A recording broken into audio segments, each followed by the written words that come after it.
சிபிலில் பிரச்சனை இருக்கிறவங்க, அதாவது 2 மாதம் டியூ கட்டாம விட்டவங்க, இஎம்ஐ கட்டாம விட்டவங்க, இவங்களாம் பார்த்தீங்கன்னா சிபில் எங்கேயோ லாக் ஆகி நின்றுருப்பாங்க. இவங்களுக்காக எங்கேயும் ஒரு லோன் வாங்க முடியாது. ஏதாவது ஒரு பொருளுக்கு வீட்டுக்கு ஒரு இன்ஸ்டால்மெண்ட்டில் வாங்கலாம்னு நினச்சா கூட முடியாது. ஸோ அப்புறம் ஒரு சூழ்நிலை நீங்கள் இருந்தாலும் சரி, கிரெடிட் ஸ்கோர் ரொம்ப கம்மியான ஒரு சூழ்நிலை நீங்கள் இருந்தாலும் சரி, உங்களுக்கான விஷயத்தை ஃபர்ஸ்ட் நான் சொல்லிடுறேன். வணக்கம், ஜிகே வித் ஜேகே சேனல் மூலம் வரவேற்கிறேன். லோன் தரக்கூடிய பேங்க்குகளை பற்றியும் ஆப்புகளை பற்றியும் ரிவ்யூஸ் நம்ம பார்த்துட்டு வரோம். அந்த வரிசையில் இன்றைக்கி பார்த்தீங்கன்னா சிபிலில் எனக்கு பிரச்சனை இருக்குங்க, என்னால் சிபில்லேருந்து வெளியே வர முடியல, ரொம்ப நாளாக கட்டாமல் விட்ட ஒரு இஎம்ஐ இன்னும் பார்த்தீங்கன்னா எனக்கு பிரச்சனையிலே இருக்குது. ஸோ ரொம்ப கஷ்டப்பட்டு தான் இருக்கேன், எனக்கு வேறு எங்கேயும் லோன் அப்ளை பண்ணாலும் லோனே கிடைக்க மாட்டுது. அந்த ஒரு சூழ்நிலை நீங்கள் இருந்தாலும் சரி, என்னோடய கிரெடிட் ஸ்கோர் ரொம்ப கம்மியாக இருக்குது, ஆல்ரெடி வாங்கின லோனும் எனக்கு பெண்டிங்கில் இருக்கிறதுனால ரொம்ப கஷ்டமாக இருக்குது, நான் ப்ராப்பராக இஎம்ஐயை ப்ராப்பராக கட்ட முடியல, ஒரு 2 நாள் 3 நாள் தள்ளி தான் கட்டுறேன், இதனால் என்ன ஆச்சுன்னா கிரெடிட் ஸ்கோர் ரொம்ப மோசமாக இருக்குது. ஸோ இதனால எனக்கு லோன் எங்கேயும் கிடைக்க மாட்டுது. எனக்கு பேங்க் ஸ்டேட்மெண்ட் இல்லை. ஒரு சில பேர் பார்த்திங்கன்னா பேங்க் ஸ்டேட்மெண்ட்டே அவங்கக்கிட்ட இருக்காது. அவங்க பேங்க் ஸ்டேட்மெண்ட்டே கிடையாதுங்க, என்கிட்ட வெறும் ஆதார் கார்டு பேன் கார்டு மட்டும் தான் இருக்குது. அப்படி ஒரு சூழ்நிலை நீங்கள் இருந்தாலும் சரி, இந்த வீடியோ பொறுத்த வரைக்குமே 3 முக்கியமான விஷயத்தை பார்க்க போகிறோம். ஒன்று பார்த்தீங்கன்னா சிபிலில் பிரச்சனை இருக்கிறவங்க, அதாவது ஏற்கனவே வாங்கின லோனு அதில் சரியாக இஎம்ஐ கட்டாமல் விட்டுருப்பாங்க, அது எப்போவோ கட்டாமல் விட்டது பார்த்திங்கன்னா சிபிலில் பிரச்சனை வந்திருக்கும், இதனால் எங்கேயும் அவங்களுக்கு லோன் கிடைக்காம கஷ்டப்பட்டுருப்பாங்க. ரெண்டாவது பார்த்தீங்கன்னா அவங்களுக்கு லோனுடைய ப்ராப்பராக இஎம்ஐ கட்டிட்டு வந்திருப்பாங்க, 2 நாள் 3 நாள் தள்ளி கட்டியிருப்பாங்க, இதனால் பார்த்திங்கன்னா அவங்க கிரெடிட் ஸ்கோரில் ஒரு பிரச்சனை இருந்திருக்கும், அதனால் அவங்களுக்கு கிரெடிட் ஸ்கோர் ரொம்ப கம்மியாக காட்டியிருக்கும். ஸோ அப்படி ஒரு சூழ்நிலை நீங்கள் இருந்தாலும் சரி, உங்களுக்கான லோன் வாய்ப்பு இருக்குது. மூணாவது பார்த்தீங்கன்னா பேங்க் ஸ்டேட்மெண்ட்.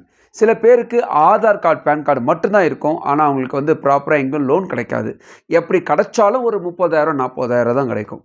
அப்படி ஒரு சூழ்நிலை உங்களுக்கு இருந்துச்சுன்னா உங்களுக்கான லோன் தரக்கூடிய முக்கியமான விஷயத்தை இந்த வீடியோவில் பார்க்க போகிறோம். அதுக்கு முன்னாடி ஜேகே சேனலுக்கு இது வரைக்கும் நீங்கள் சப்ஸ்கிரைப் பண்ணி பக்கத்துக்கு பெல்லைக்கான ப்ரெஸ் பண்ணி ஆல் ஒரு ஆப்ஷன் கிளிக் பண்ணுங்கள். இது போல் நீங்கள் செய்யும்போது நாங்கள் அப்லோட் வீடியோஸ் நோட்டிஸ் உங்களுக்கு பிரயோஜனமாக்கும். இந்த வீடியோ உங்களுக்கு பிடிச்சிருந்துச்சுன்னா ஃப்ரெண்ட்ஸுக்கு ஷேர் பண்ணுங்கள், தெளிவாக விளக்கினா மறக்காம லைக் பண்ணுங்கள். இந்த வீடியோ பொறுத்த வரைக்குமே 3 முக்கியமான விஷயத்தை பார்க்க போகிறோம். ஒன்று சிபிலில் பிரச்சனை இருக்கிறவங்க, சிபில் ஸ்கோர் கம்மியாக இருக்கிறவங்க, பேங்க் ஸ்டேட்மெண்ட்டே இல்லாதவங்க, இவங்களை பற்றி நம்ம பார்க்க போகிறோம். அதுக்கு முன்னாடி ஃபர்ஸ்ட் ஆஃப் ஆல் ஒரு லோன் தரக்கூடிய ஆப்பை பற்றி பார்த்துடலாம்.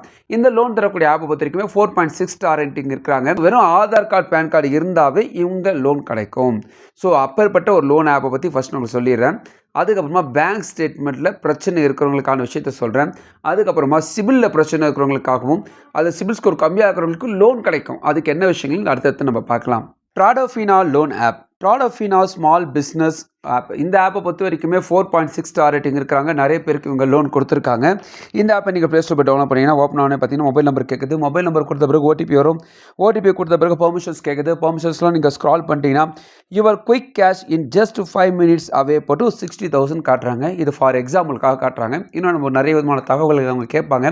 அந்த விஷயங்களை கொடுத்த பிறகு அது எவ்வளோ கிடைக்கணும் விஷயம் நம்ம தெரிஞ்சுக்கும். ஸோ அது விளம்பரத்துக்காக ஃபஸ்ட்டு காட்டுறாங்க. ஸோ கெட் மணி நவ்னு ஒரு ஆப்ஷன் வரும். அது கீழே ஒரு முக்கியமான பாயிண்ட் கொடுத்துருக்காங்க. அதாவது ஃபஸ்ட்டு உங்களுக்கு எலிஜிபிலிட்டி செக் பண்ணுவாங்க. அதுக்கப்புறம் உங்களோட கேஒய்சி டீட்டெயில்ஸை அப்லோட் பண்ண போகிறீங்க. ஆதார் கார்டு, பேன் கார்டு, ஒரு செல்ஃபி நீங்கள் அப்லோட் பண்ண போகிறீங்க. அதனால் முன்னாடியே எல்லாமே ரெடி பண்ணி வச்சுக்கோங்க அவங்க சொல்கிறாங்க. ஸோ இதெல்லாம் ரெடி பண்ணி வச்சுட்டு அடுத்த ஸ்டெப் நீங்கள் போக போகிறீங்க. கெட் மணி நவ்னு ஒரு ஆப்ஷன் இருக்கும். அது நீங்கள் டிக் பண்ண பிறகு பேசிக் டீட்டெயில்ஸ் கேட்குறாங்க. அதில் பார்த்தீங்கன்னா பேன் கார்டு நம்பர் கேட்குறாங்க, ஃபுல் நேம் கேட்குறாங்க, மேலாக ஃபீமேலாக கேட்குறாங்க, டேட் ஆஃப் பர்த் கேட்குறாங்க. அதுக்கப்புறமா பார்த்தீங்கன்னா என்ன பர்பஸ்க்காக லோன் வாங்குறீங்க கேட்குறாங்க.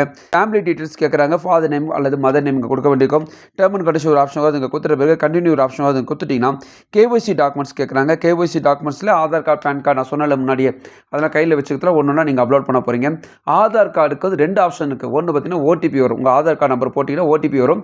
இதே விஷயம் தான், ஒன்று உங்களுக்கு ஆதார் கார்டு நம்பர் கொடுக்க போகிறீங்க, அதுக்கு ஓடிபி வரும், அதுக்கு போட போகிறீங்க. அடுத்தது பேன் கார்டு நம்பர் கேட்கும். ஸோ இதை கொடுத்த பிறகு செல்ஃபி கேட்கும். செல்ஃபி எடுத்து முடிச்ச பிறகு பார்த்தீங்கன்னா உங்கள் பேங்க் இன்ஃபர்மேஷன் கேட்குறாங்க. ஏற்கனவே இருக்கக்கூடிய சேலரி அக்கௌண்ட்டுடைய பேங்க் அக்கௌண்ட் நம்பர், உங்களோட பேங்க்கோடைய ஐஎஃப்சி கோடு, யார் பேரில் இருக்குது, இந்த விஷயத்தில் நீங்கள் கொடுக்க போகிறீங்க. ஸோ இது கொடுத்துட்டிங்கன்னா எதுக்காக பேங்க் அக்கௌண்ட் நம்பர் கேட்குறாங்க பார்த்தீங்கன்னா, உங்களுடைய லோன் சேங்ஷன் ஆச்சுன்னா அது ஆட்டோ டெபிட் பண்ணி கொள்வதற்காகவும், உங்களோட லோன் அமௌண்ட் பேங்க் அக்கௌண்ட் வருவதற்காக இதை கேட்குறாங்க. உங்களோட டீட்டெயில்ஸ்லாம் நீங்கள் கொடுத்த பிறகு உங்களுக்கான லோனும் உங்களுக்கான இஎம்ஐ டீட்டெயில்ஸும் காட்டுவாங்க. அது உங்களுக்கு ஓகே சொல்லுங்கள், சப்மிட்னு ஒரு ஆப்ஷன் வரும். அதை நீங்கள் கொடுத்துட்டீங்கன்னா உங்கள் லோன் அமௌண்ட் உங்கள் பேங்க் அக்கௌண்ட் வந்துடும் சொல்கிறாங்க. ட்ராடோஃபினா ஆப்பை பொறுத்த வரைக்குமே ஆர்பிஐ ரிஜிஸ்ட்ரேஷன் பண்ணியிருக்காங்க. நான் பேங்கிங் ஃபினான்ஸ் கம்பெனிஸில் தான் இவங்க இருக்கிறாங்க.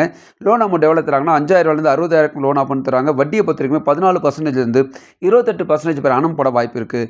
இஎம்ஐ பொறுத்த வரைக்கும் 3 மாதம் 24 மாதம் இஎம்ஐ பிரித்து கட்டிக்கலாம் சொல்கிறாங்க. ஃபார் எக்ஸாம்பிள் 10,000 நீங்கள் வாங்குறீங்க வச்சிங்களேன், processing fee plus or minus 8% போட்டிருக்காங்க. ஸோ இது குத்து மதிப்பாக போட்டிருக்காங்க, அது நம்ம கன்ஃபார்மாக எடுத்துக்க முடியாது. ஸோ வட்டி எவ்வளோ போட்டிருக்காங்க பார்த்தீங்கன்னா ஒரு 18% 5% பெர் ஆனம் போடுறாங்க வச்சுக்கோங்களேன். 3 மாதம் நீங்கள் இஎம்ஐ எடுக்கிறீங்க. கேட்டது 10,000 3 மாதம் இஎம்ஐ எடுக்கிறீங்க. மொத்தமாக எவ்வளோ கட்டியிருப்பீங்கன்னா 10,450 நீங்கள் கட்டியிருப்பீங்க. 4.6 ஸ்டார் ரேட்டிங் நிறைய பேர் வந்து நல்லா குட் ஸ்டார் ரேட்டிங் சொல்லியிருக்காங்க. ஆனால் என்ன ஒரு விஷயம் பார்த்தீங்கன்னா 2 மாதம் வரைக்கும் தான் நம்ம இஎம்ஐக்கு பிளான் பண்ணிக்கணும். அதுக்கு மேலே நீங்கள் பிளான் பண்ணிங்கன்னா உங்களுடைய வட்டி ப்ராசஸிங் ஃபீஸ்லாம் அதிகமாக போட வாய்ப்பு இருக்குது. ஸோ எமர்ஜென்சிக்கு தேவைப்படுறவங்களுக்கு ஒரு கம்மியான அமௌண்ட்டு போதும் பாஸ் அப்படின்னு கேட்டிங்கன்னா கேஒய்சி டாக்குமெண்ட்ஸ் இருந்தாவே போதும், அதாவது ஆதார் கார்டு பேன் கார்டு இருந்தாவே போதும், இந்த லோன் கிடைக்க வாய்ப்பு இருக்குது. இவங்களோட டேர்ம் அண்ட் கண்டிஷன் வெப்சைட்டில் கொடுத்துருக்காங்க, படித்து பாருங்கள். விருப்பம் இருந்தால் ட்ரை பண்ணி பாருங்கள். சிபிலில் பிரச்சனை இருக்கிறவங்க, அதாவது 2 மாதம் டியூ கட்டாமல் விட்டவங்க, இஎம்ஐ கட்டாமல் விட்டவங்க, இவங்களாம் பார்த்தீங்கன்னா சிபில் எங்கேயோ லாக் ஆகி நின்றுருப்பாங்க. இவங்களுக்காக எங்கேயும் ஒரு லோன் வாங்க முடியாது. ஏதாவது ஒரு பொருளுக்கு வீட்டுக்கு ஒரு இன்ஸ்டால்மெண்ட்டில் வாங்கலாம்னு நினச்சா கூட முடியாது. ஸோ அப்புறம் ஒரு சூழ்நிலை நீங்கள் இருந்தாலும் சரி, கிரெடிட் ஸ்கோர் ரொம்ப கம்மியான ஒரு சூழ்நிலை நீங்கள் இருந்தாலும் சரி, உங்களுக்கான விஷயத்த ஃபஸ்ட் நான் சொல்லிடுறேன். 2 பிரச்சனை இருக்கிறவங்களுக்கு ஒரு லோன் தராங்கன்னா உங்களை விட நல்ல கிரெடிட் ஸ்கோர் இருக்கிறவங்களை வச்சு நீங்கள் லோன் வாங்கலாம். கோ அப்ளிகேஷன் லோன் இதை பற்றி நிறைய வீடியோவில் சொல்லியிருக்கேன். கடந்த வீடியோவில் கூட இதை எக்ஸ்பிளைன் பண்ணியிருக்கேன்.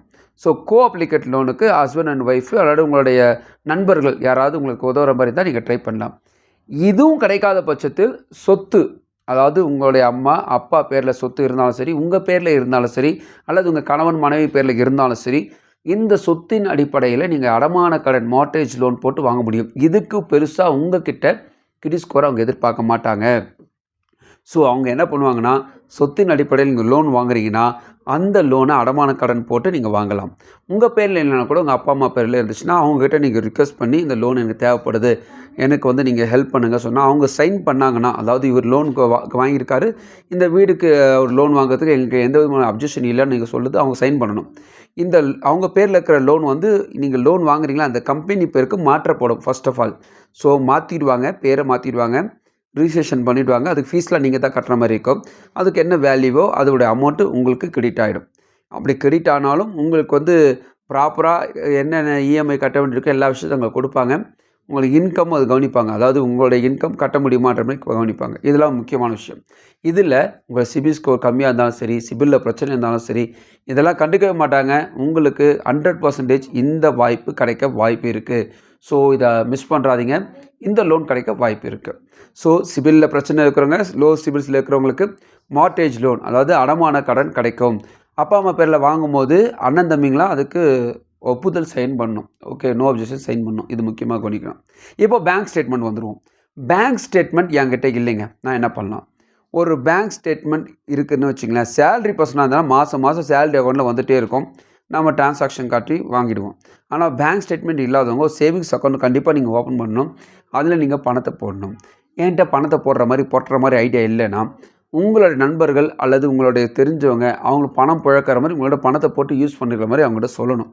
நீங்கள் பணத்தை போட்டு அவங்ககிட்ட ஒரு டிரான்சாக்ஷன் 2-3 மாதமாவது கண்டிப்பாக டிரான்சாக்ஷன் அப்படி காட்ட வேண்டியது இருக்கும்.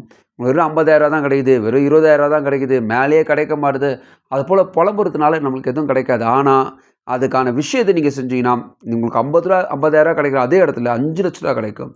உங்களுக்கு 30,000 கிடைக்கிற அதே இடத்துல 3 லட்ச ரூபா அதுக்கு மேலேயே கூட கிடைக்கும். ஸோ இந்த விஷயத்தை கவனிங்க. உங்கள் பேங்க் ஸ்டேட்மெண்ட்டை நீங்கள் ரெடி பண்ணுங்கள். உங்கள் இன்கம் அதில் போட முடியலனா கூட உங்கள் ஃப்ரெண்ட்ஸை போட சொல்லுங்கள், உங்கள் அண்ணன் தம்பி யாரோ போட சொல்லுங்கள். கார்டை கூட கையில் கொடுத்துருங்க. எப்போ நீ 2 மாதம் நீயே டிரான்சாக்ஷனுக்கு யூஸ் பண்ணிக்க சொல்லுங்கள்.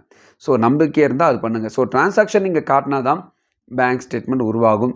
பேங்க் ஸ்டேட்மெண்ட்டே இல்லாமல் லோனு கிடைக்கும், கம்மியான அமௌண்ட்டு கிடைக்கும். அதனால் பேங்க் ஸ்டேட்மெண்ட்டுக்கு இந்த மாதிரி விஷயத்தை செஞ்சிங்கன்னா ட்ரை பண்ணலாம். ஹஸ்பண்ட் ஒய்ஃபாக இருந்தாங்கன்னா 2 பேரும் ஒரே அக்கௌண்ட்டில் ஜாயிண்ட் அக்கௌண்ட் போட்டு கூட இதை ட்ரை பண்ணி பார்க்கலாம். ஜாயிண்ட் அக்கௌண்ட்டுக்குலாம் நிறைய வாய்ப்பு இருக்குது. ஸோ ஜாயிண்ட் அக்கௌண்ட்டு கூட உங்களுக்கு லோன் கிடைக்க வாய்ப்பு இருக்குது. ஸோ இந்த வீடியோ பொறுத்த வரைக்குமே 3 முக்கியமான விஷயத்தை உங்களை ஷேர் பண்ணியிருக்கேன். ஸோ அந்த 3 முக்கியமான விஷயத்தில் நிறைய பேருக்கு நிறைய சந்தேகங்கள் இருக்கும். உங்களுக்கு சந்தேகங்களை நீங்கள் கமெண்ட்ஸில் தெரிவிக்கலாம். இந்த வீடியோ உங்களுக்கு பிடிச்சமாக நினைக்கிறேன். உங்கள் ஃப்ரெண்ட்ஸோட ஷேர் பண்ணுவாங்க. பிடிச்சமாக மறுபடியும் பார்க்கலாம். வணக்கம்.